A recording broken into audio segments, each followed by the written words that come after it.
toyinza kufuga bilowozo by'abantu balala naye Mukama yakuwa obuyinza okufuga ebirowozo byo.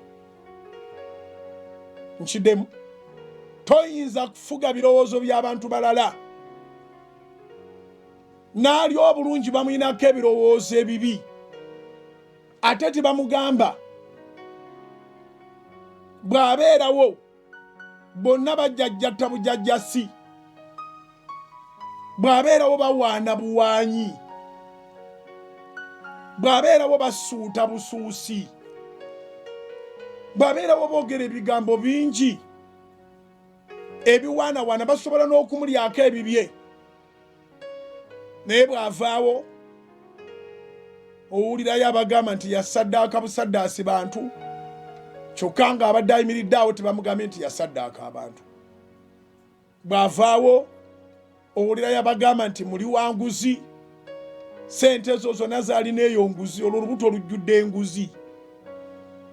Naye nga bw'abaddewo tebabimubuulidde.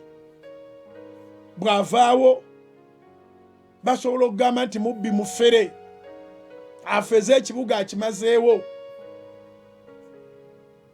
Naye nga bw'abadde ayimiridde awo tebabimubuulidde.